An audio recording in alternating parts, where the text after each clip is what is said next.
This is Pearl UVA nuclear mission wing.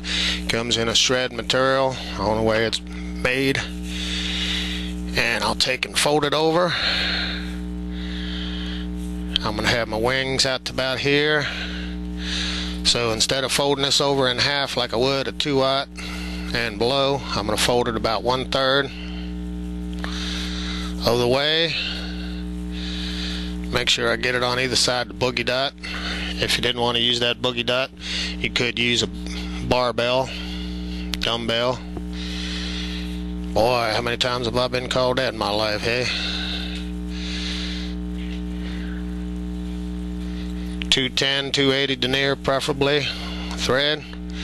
Trim that off. We're going to add just a little bit. Let's get it over on this side. Make sure we got enough over there. Then we'll take this loop, trim it, pull out any loose stuff, pull her back. This will give you the nice white pearlescent belly with the UVA effect. UVA light's been, studies show, travels sometimes up to a half mile underwater. This is holographic UVA blend, part polyester, part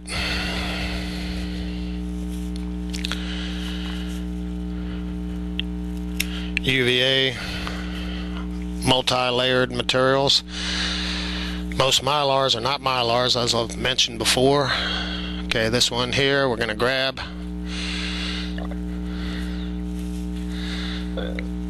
like that.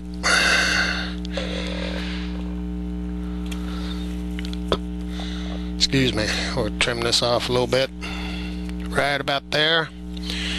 Come back up, get the thread locked in. Now we're going in with a peacock.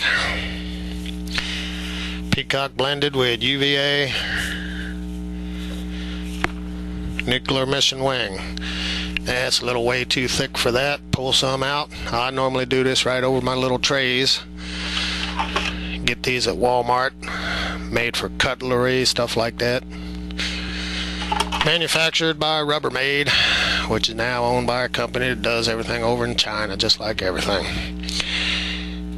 And I'm going to get halfway point on there. You can see that'll just come about there. That for 4-aught it's not going to be quite good enough. So I'll go back to here. That will just about hold it. It's about 1/3 folded in half. Folded in half about 1/3 of the way. 4, 5, 6. Now there's 2 ways you can do this. I can whip finish it. I'm going to go ahead and do that.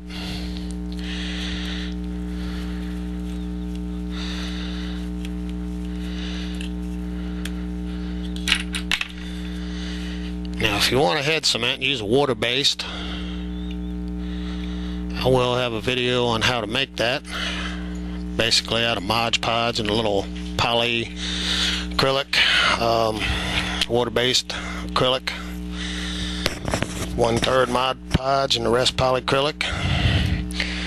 Okay, now the way to do this, I'll trim this off. To get a good head on here, I can either put in a little bit of hot melt glue, come back, grab that, and I'm going to have nice head on there. Then I'd pinch this off like this. This one here, let's do this one a little bit different. We'll make a perfect head.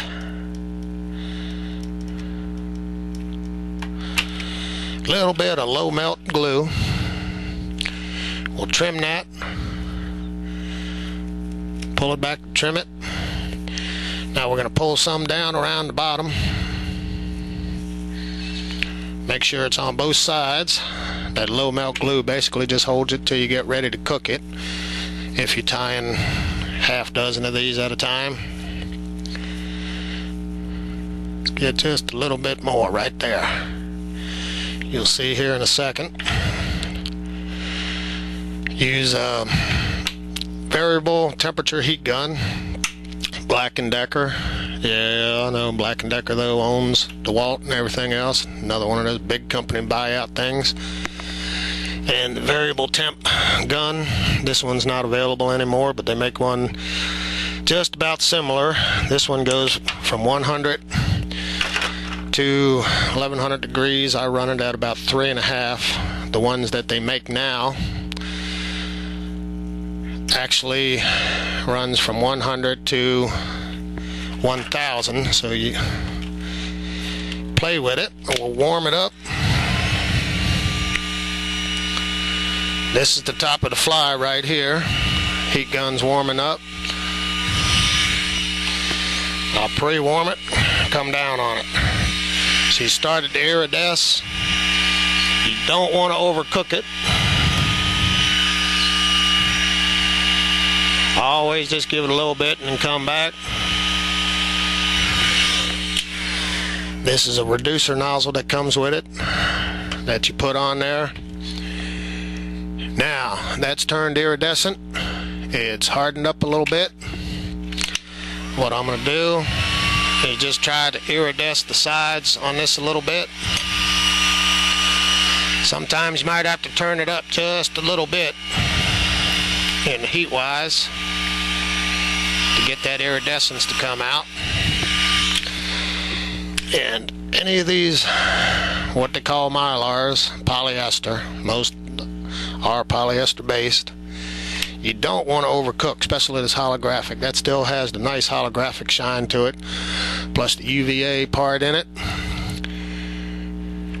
Now, since I got that boogie dot in there, it'll counteract a little bit. We're going to use a couple regular red lights. This will help if the water's a little choppy or a little muddy, say like in an inlet.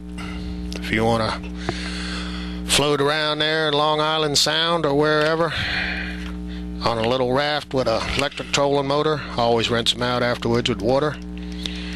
Believe it or not, I've used electric trolling motor on Cook Inlet for a subsistence red salmon gill net opening, so I could go out and pull the fish off of them. Here in Alaska, you'll have several ways to fill your freezer. Anyway, this right here is a nice little fly. If you wanted to use a stinger hook and make a nice bass fly, this will just barely float underneath the water because of the eyes, the boogie dot in there. It's going to help keep it down. Matter of fact,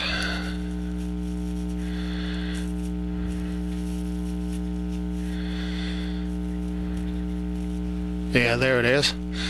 Beginning to think there I didn't use a boogie dot on that one. You can hardly feel it.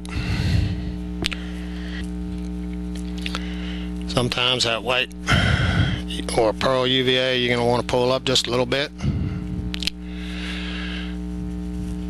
As I said, that boogie dot in there is going to help keep it just underneath the water. If you had taken, you could put a cone on there if you wanted some more weight. Get it back behind there. That'll help get it down. Or you could use some lead or tungsten barbells. You'd be able to tie that on there. I try to get them back towards the middle. That helps to keep it from diving down unnaturally. Gets it to sink. And if you use the big tungsten barbell eyes, it's a little bit of a pain to cast. You got to know how to cast weighted flies. A little different from a sink tip. But a sink tip, actually, that's going to be sinking, and your leader is going to be at an angle. So you want the weight to fly if you want to get it down. There's a quick bait fish. You can use it for, like I said, use a 3/0, 4/0 wide gap hook for pike, bass, 2/0, get it up to a 6/0.